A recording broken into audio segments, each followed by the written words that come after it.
Both of these products are dry and the moisture content is 8%, which doesn't make sense considering these cats that would need this food would have urinary problems, and water, aka moisture, is essential for life for all cats, for all of us, but especially for cats with urinary problems because you need water to properly urinate. And this food is very dehydrating. It's only 8% moisture when the cat's natural prey is 70% moisture. So phosphates, pyrophosphates, and polyphosphates, they've been explored as potential pollutants in dry pet foods. And the review states, although there are some concerns regarding their long-term effects on renal functions of pets. For example, a 10-pound cat eating wet food might have to eat up to 7 ounces per day. And with raw, it would be around 3.5 to 4 ounces. You're going to save half your money going to raw. So that's number one. Homemade raw is less expensive than commercial cat food. That's exactly why I feed raw. Hey friends, it's Jess and Jericho, and we're going to talk about prescription diets versus over-the-counter diets, in that you do not need a prescription for this product. We're going to look at 2 different products from the same brand. Both of these products are for urinary care, but one of them requires a prescription and the other one doesn't. So product number 1 on the left, the product name is called With Chicken.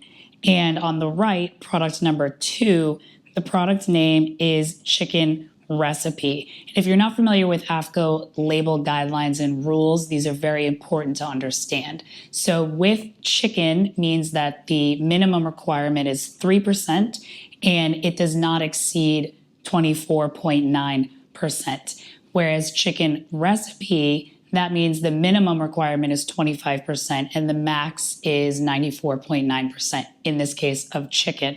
So the left product, we have less than 25% chicken, and on the right, we have at least 25% chicken. The next big difference on the left, product number 1, we have 43% carbs on a dry matter basis, and the product on the right, product number 2, has 32% carbs. And this is taken directly from the product's website. So this isn't an approximation. This is what the brand is telling us. This is the number of carbs that are in this product. And it made sense that product number 2 has less carbs because it actually has more chicken than the product on the left. Both of these products are dry and the moisture content is 8%, which doesn't make sense considering these cats that would need this food would have urinary problems, and water, aka moisture, is essential for life for all cats, for all of us, but especially for cats with urinary problems because you need water to properly urinate. And this food is very dehydrating. It's only 8% moisture when the cat's natural prey is 70% moisture. So with the prescription food, they say that they add a few different things to help with inflammation and to help prevent urinary crystals. So we'll take a look at the ingredients and highlight the ones that are included in both. So the first thing that they add is potassium citrate to inhibit calcium oxalate crystals and uroliths. Now, both of these products have that ingredient in it. Next, they say they add omega-3 and 6 fatty acids for inflammatory help. I'm assuming that they're adding this in the form of fish oil. Of course, again, both products have fish oil in it. And then the next thing they say is that they control the levels of magnesium, calcium, and phosphorus. So magnesium isn't added in either of them. Calcium is in both. And then we have phosphates, which are flavor enhancer palatants in the product on the right. So there are some differences, but just looking at the ingredients alone, you don't really see any glaring differences. So I would like to know, press pause on this video and comment below which one, left or right, do you think is the prescription food and which one is the non-prescription food. I'm curious to see if you can tell the difference. So the one on the left is the prescription food. And also I'd like to point out the prices between these products. So the one on the left is $5.28 per pound if you get the 17.6 pound bag. And the one on the right, the non-prescription food, is $3.48 per pound if you get the 15.5 pound bag. Now, these products don't have the same exact pounds available, but that's the closest comparison that we can get. And it's interesting to me because the prescription diet does have fewer ingredients, but most of those ingredients are carbohydrates. And we know that because, number one, the manufacturer tells us on the website, this is the number of carbs that are in the product. And number two, the product name rule tells us that there's less chicken in the product. When you bring down one ingredient, you have to increase the other. And when you compare them side by side, it seems like the one on the right, even though it isn't ideal, of course, because it's dry and there's still carbohydrates in it, but product number two, the non-prescription food, is the one that would seem better because it's lower in carbs and there's more meat in the product. Now, the main difference really is that the potassium citrate is higher on the list in the prescription food. So since the ingredients are listed in descending order, that would mean that there's probably more potassium citrate in the prescription food. And they do reference studies that can prove that potassium citrate does inhibit the formation of crystals and uroliths. But I think that we should be relying on the actual food and not additives to help our cats be healthy. Like I mentioned, a dry, dehydrating food is not appropriate for any cat, but especially cats with urinary problems. And I know kidney and urinary is separate issues and separate foods, but with kidney disease, what's one of the solutions that they tell you? Give them fluids, right? You need moisture, aka water, fluids, and electrolytes. You need to hydrate the body so that things can run smoothly. And the same can be said for urinary problems. Now, let's say I adopted a cat who's on this prescription dry food. What would I do? I would switch to the wet food version of that prescription food and then transition to raw, because raw is ideal, it's fresh, bioavailable, and it's high in moisture, so that's going to help run things smoothly. And I'll put a link to my transition plan in the description. Now, you might be saying my cat is too picky and he only wants his dry food, and that could be because of flavor enhancer palatants that manufacturers add to the product. So there was a review in November 2021, so very recently, there was a review of these dry food flavor enhancer palatants. And the review states, dry pet foods with less than 20% moisture content are generally prepared using primarily farinaceous ingredients. And farinaceous means wheat, basically starchy ingredients, wheat, oats, and other cereal grains. And they even clarify this in the review. So dry foods are made of primarily wheats and cereals and oats, along with a small proportion of proteinaceous materials. And proteinaceous means animal. So primarily cereal grains and oats, and very small proportion of meat. And manufacturers know that cats aren't grain and carb and starchy ingredient eaters by choice. So they have to invent a way to make the food more enticing and more palatable for the cat. And they do this with these flavor enhancer palatants. Since it's very low in meat-based protein, it's also important to have the cat eat as much of it as possible so that it's actually nutritious, because it's low in meat-based protein and that's exactly what the cat needs. So when you're feeding a very, very high carb, high starchy ingredient cat food, it's difficult for your cat to get the proper nutrition that he needs. This is another downside of dry food, because now your cat is more likely to overeat because he literally needs more of it because it's very low in meat protein. And that's just going to increase your cat's weight, and it just goes downhill from there. So you might be asking, where can I spot these palatants on the food label? So this review states that examples of these palatants include amino acids. So there's a long list of them: L-cysteine, L-lysine, L-tryptophan, L-tyrosine. Now, of course, amino acids are important for cats. I mean, that's what protein is, and cats need protein. But the most natural and abundant source of all of these amino acids is meat. So cats would get all of their amino acids from their prey. And we all know about taurine. It isn't listed as one of these flavor enhancers, but just as an example, the mouse's heart is pretty much the highest in taurine that you can find. So all of these amino acids that are listed here can be found in meat. There's no reason to add them back into the product, but with dry food, you have to because it's low in meat-based protein. The next example they give is fat or fatty acids. And if we look at the patent, there are citations from many recommended brands of pet food. And if we hover over the animal feeding stuffs for material of animal origin, and we go into the narrower section, it states, animal feeding stuffs from material of animal origin from waste material, e.g. feathers, bones, or skin. Now again, of course, the cat would eat the entire prey in the wild. That would include the feathers or the fur, the skin, and the bones. However, that's just a small amount of the entire prey. For example, just the bones alone, that's usually about 7 to 10% on average. The bulk of the whole prey is muscle meat. Heart, all the muscular organs like tongue, the arms and the legs and the body.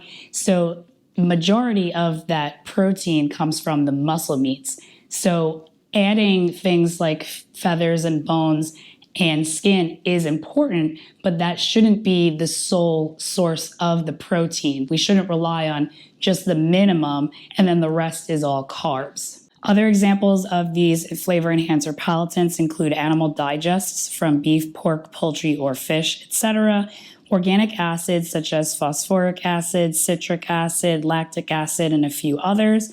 Then there's also phosphates, pyrophosphates, and polyphosphates.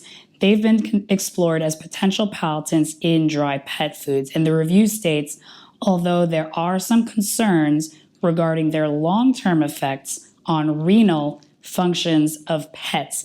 Now, I'm going to make an entirely separate video on that topic next week, but first let's take a look at some examples of cat food labels so we can highlight where these palatants occur. So I changed the names of the cat foods, but I'm sure you can guess which one is which. So the first one that we'll take a look at is Unroyal Canin.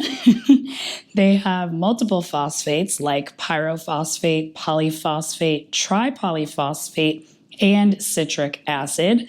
The next one that we'll take a look at is Rue Snuffalo. We have chicken fat, polyphosphate, and L-lysine. Next, we'll take a look at Pills Riot. And we have pork fat, L-lysine, lactic acid, a phosphate, and a polyphosphate. Now again, I understand that cats need amino acids, they need fat, and dry food needs preservatives, but the cat's natural diet would already include these things. We shouldn't have to rely on additives for the cat's food to be complete. We should rely on the base of the actual food itself rather than just adding all of these things to a very carb and starchy rich food that has very little meat in it. Now I hear you saying, all right, Jess, I get it. I don't want to feed these ingredients, but all my cat wants to eat is dry food. Again, I'm going to recommend my transition plan. Take a look at the comments for inspiration. There are many cat parents out there that were going through the same as you. They got their cat to eat wet and or raw using that transition plan. Hey friends, I hope you are enjoying today's show, but I wanted to tell you about my Switch Your Cat to Raw ebook right quick. If you're confused about cat food labels, frustrated that your picky cat won't eat anything but dry, and you've tried everything, then my ebook is for you. I help you cut through the BS on the cat food label, switch cat food properly, please your picky cat, and feed raw safely. I've included cheat sheets and printables to fast track your success and make your life easier. Check out my Switch Your Cat to Raw ebook in the description below and on JessCaticles.com. Now let's get back to today's show. Let's say I adopted a cat and he was very addicted to kibble. That's all he wants to eat. What would I do? How would I get that cat from kibble to wet or raw. Ideally raw. In my situation, I would go all the way to raw. So if this was the case, I'm going to say the first best case scenario, my first option would be to transition from dry food to freeze-dried raw. And I would start with freeze-dried raw first because it's crunchy and it resembles kibble. So this is a nice way to get a little sneaky, and it looks like kibble and it is crunchy like kibble. So what I would do is not rehydrate it at first. Obviously, ideally, your cat would be eating a high moisture food. But in the beginning, to get your cat used to eating it first, I would put it down and not rehydrate it. So let's say I was feeding 30 pieces of kibble.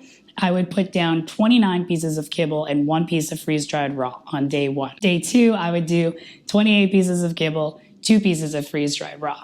Day 3, 27 and 3. You see where I'm going with this. So each day, gradually add tiny bit more of the freeze-dried raw and take out equal parts of the dry food.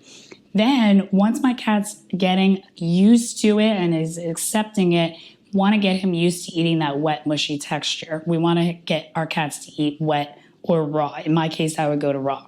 So what I would do is very slowly rehydrate the freeze-dried raw. So again, the same thing, like 1 drop of water, day 1, 2 drops of water, day 2, like literally baby steps. Like if the cat was really resistant, that's literally what I would do. Take those baby steps and just take it day by day. So brands that I would start with, brands that I've already used are Raw Paws Pet Food, freeze-dried raw, or Feline Natural freeze-dried raw. I've used both of them. I'm not sponsored by any company, but there are affiliate links to these products in the description. Now, I personally think that Raw Paws Pet Food freeze-dried complete food is better because there are very minimal synthetic supplements, especially their beef, because there's a lot of variety in the meat ingredients. The only thing that they add is vitamin E to preserve the food. But Feline Natural is still a great option because they have a lot of variety. I actually still feed Jericho some of their freeze-dried treats. So now let's say that didn't work. I tried freeze-dried raw. I tried that very slow transition plan. It didn't work. My cat still only wants to eat dry food. The next best thing would be to try air-dried food because technically this is cooked, but it's still better quality ingredients. And it looks kind of like kibble because it's dried and it kind of has that same shape. The texture might be a little different. It might be a bit chewier, but there are some synthetic supplements added to it since it's cooked. So they have to add back some of those nutrients. Since there's similar synthetic supplements probably in the dry food, it might be a smoother transition because it is technically a step down from freeze-dried raw. And the brands that I would use are New Zealand Natural Pet Food Co. because they have more meat-based ingredients. Compared to the second brand that I would try, Kiwi Kitchens. They also have an air-dried food. And so my first pick would be New Zealand Natural, but if that doesn't work, then I would use Kiwi Kitchens.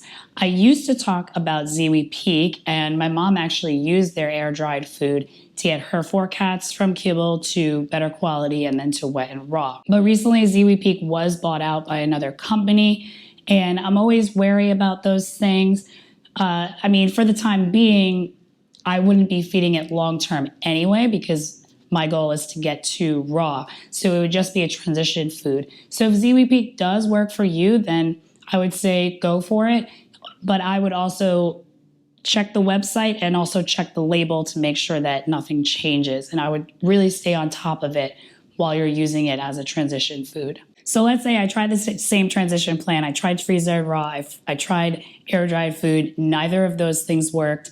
The last resort that I would do, and again, let me be clear, I would not feed any type of dry food to any cat long term. This is purely just transition food to get better and better quality so that I can transition to raw.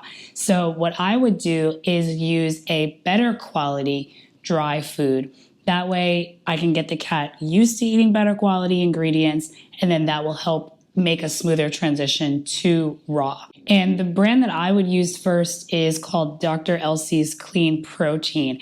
And I'm not impressed with the ingredients itself, but it's very low in carbohydrates.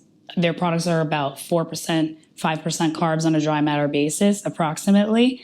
And that's ideal right there. So the ingredients might not be the best. There's not a lot of meat-based ingredients. There's a very long list of synthetic supplements. But the fact that it's very, very low carbohydrates will work in my favor. So I want my cat to kick the carb-rich kibble, right, and get onto a more meat-heavy protein rather than relying on the starchy ingredients and, continuing that addiction. So I would use this brand, and I would do one of the products that says recipe in the name and avoid the one that says with salmon, because that word recipe means that there's going to be more of those meat ingredients. And I would choose a protein that the cat's already eating, because that might make the transition smoother. Now, the second one that I would try is Origin, and it kind of has the opposite pros and cons of Dr. Elsie's. So Origin has a lot of meat ingredients. They're specifically named. There's a lot of variety both in the proteins and the cuts of the meat. So there's muscle meat, there's organs like heart, and then there's also the secreting organs like liver and kidney and spleen. They use a lot of variety, but the carb amount is still really high. So the approximate carbs on pretty much all of their dry cat foods is around 25%. Now that's an approximate, but when you look at the ingredients, you can see that there are some veggies and other ingredients that might contribute to the carb content. Now that's still lower than the average that I found. The average that I found among dry foods is 33%, and the highest that I've seen is 49%. So 25% is still a step up, and especially because they use specifically named meat ingredients and a lot of variety. So I think that this would still be a good transition food. Again, transition food, not long-term food, because the moisture is still way too low. Now, I say that my ideal goal is to get to raw. I mean, Jericho already eats homemade raw, prey model raw and whole prey. I get the meats and the organs and the meaty bones at my local farmer's market. And then I get whole prey online from a raw pet food supplier who also sources from local farms. To me, that is ideal, because that's as close as we can get to letting our cats just live outside and hunt for their own food. But Jericho's indoor. I don't have access to nice wide range of acres of land, so he's inside, so that's the best that I can do for him. I only talk about commercial cat food on here because you're feeding commercial cat food, and my goal is to get you as close as possible to that ideal diet. I want to help you feed your cats better. So literally the only reason that I talk about commercial cat food is to help you understand more about it. And I got an email recently that it kind of seemed as if my recommendation isn't raw. So I just want to clear it up. Like, the reasons that she points out in this email is exactly why I feed raw. So the first thing that she said is that a certain brand that I talk about, Feline Natural Wet Canned Food, definitely one of the best quality canned foods, but I'm not saying it's the best that you can do. So she said that it's too expensive. Well, yeah, I mean, it's cooked, it's pressurized, there's a lot of manufacturing steps that go into the food. Plus, they use better quality ingredients, so that's to be expected. But if you're buying your own ingredients, then you have more control over what you spend. Additionally, when you feed wet canned food, you have to feed more of it for it to be nutritious because it is cooked. Whereas with raw, you feed less because it's fresh and it's raw, it's more bioavailable. There's not unnecessary fillers in it, so you don't have to feed as much of it. For example, a 10-pound cat eating wet food might have to eat up to 7 ounces per day.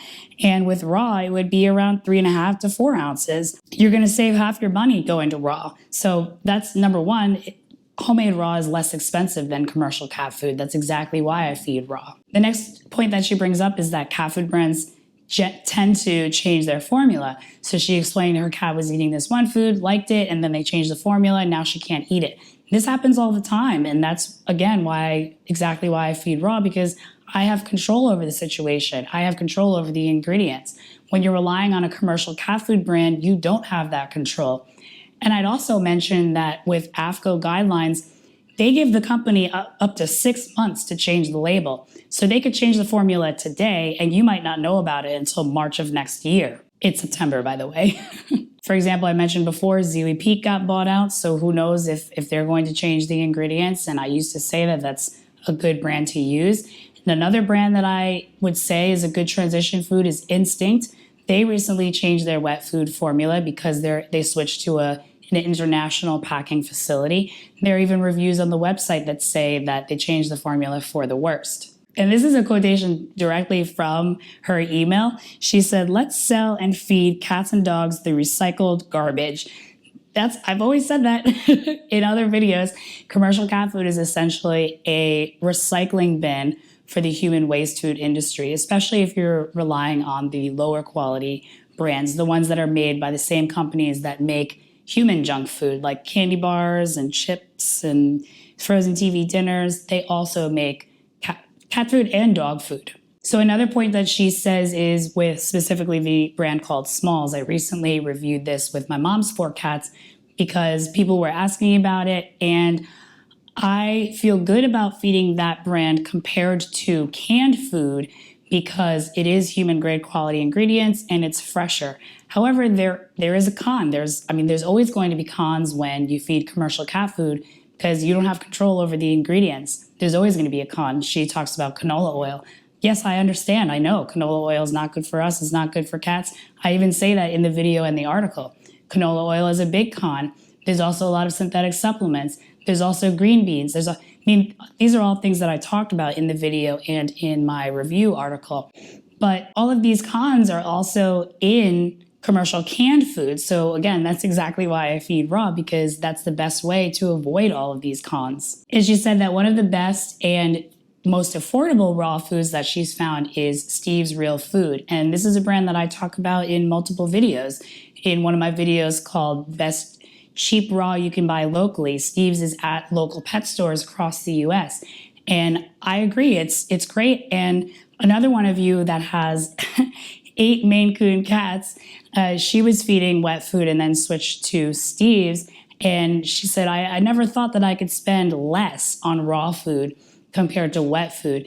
And the last that we talked, she was feeding Raw Paws pet food, and she said the customer service is much better. So now Raw Paws pet food is only available online. So if you don't want to pay for shipping and all of that, I'll put the link to the best cheap raw foods you can buy locally in the description. So at this point you might say, all right, Jess, I heard enough. I'm ready to switch to raw, but I'm still afraid of salmonella. My vet tells me I got to be careful about salmonella. So Frontiers of Veterinary Science sent out a survey to about 5,600 people across 62 different countries. And they made the conclusion that raw feeding is safe and pathogen transmission is very rare, except in 3 different instances. So the first instance is that pet parents that were feeding raw were preparing the raw food in separate areas using separate containers and separate utensils from their own personal area and utensils and containers. This is very interesting to me because you would think people would be like, oh, keep it separate. You don't want to have the pathogen transmission. But actually in the survey, they found that the pet parents preparing raw in the same area, using the same utensils and using the same containers as their own personal food area had a less risk of the pathogen transmission. And this is what I do for Jericho. I use the same kitchen counter that I prepare my foods on. I just put down a food grade silicone mat. That way, if something drops, I can still use it because the mat is clean. And I also use the same glass containers. I use the same spoons. I use the same everything, the same jars, the same containers, everything's the same. And Jericho's been eating raw since 2018. And whenever I test his poops, I do a full GI panel. It was back negative for salmonella and all these other bacteria and pathogens. The next thing that they found in this survey that increased pathogen transmission risk between raw to humans is a lack of variety in the proteins. And they found that in the survey, more advanced feeders tend to feed a greater variety of foods and have more effective handling and hygiene routines. So that kind of makes sense because if you're more advanced, you're kind of more experienced and you have more research and knowledge under your belt. So you know how to transition foods. It sounds like if they're feeding a bunch of different proteins. In the survey, it said, I think, around 7 to 12 different proteins, which is great because wild cats eat between 5 to 7 different proteins to complete their diet. So protein variety is great. And here's just another reason why protein variety is great, because you can lessen your risk of pathogen transmission. I personally buy from the local farmers market, and I like to buy from different states and from different people. That way there's variety right there. And Jericho eats quail, chicken, turkey, beef. So that's 4 proteins right there. The next pathogen transmission risk associated with raw is mixing it with dry food. And this is because people think that dry food is just resistant to Salmonella. But if you actually take a look at the past 10 years of pet food recalls, dry pet food is responsible for 98% of Salmonella recalls. So it isn't impervious to it. It could still happen in kibble. And it especially happens when mixing raw and dry food, because in the survey, they found that only 58% of pet parents wash their hands after handling dry food. And I'm guilty of it. I used to work as a cat sitter for 3 years before I started my online business. And if a couple pieces dropped, I would just toss it into the bowl and I wouldn't even wash my hands. Maybe I would wipe it on a paper towel. And I've talked about this and have seen comments of people that they would say, wow, I never even thought of that. Additionally, many cat parents that feed dry food don't clean out the bowl every single day. And this is a problem because as the cat eats, some saliva will get onto the dry food, and that moisture is going to create an environment for bacteria and mold to grow. Plus, the longer the food sits out, the more rancid the fatty acids will get. Yes, there are preservatives in dry food, but that doesn't mean that it can be left out forever and ever. That's just to protect it while it's still in the bag. Now, I just talked about how I would get my dry food cat to raw, and I said I would start with freeze-dried raw. Now, the solution here to this pathogen transmission risk is proper hygiene. So clean out the bowl after each meal, and also wash hands after handling the food. And proper litter box maintenance is also a must because Salmonella sheds through the feces. And I have a 5-minute-a-week litter cleaning routine that I'll put in the description below. Thank you so much for listening and watching. If you can, leave a comment. Let me know what type of topics you'd like me to cover next. And I would love to hear your feedback in the review. It would also be very helpful to other cat parents that are interested in feeding their cat better. Would help them know that this is valuable information. Help me help other cats. And I hope you and your cats have a wonderful day.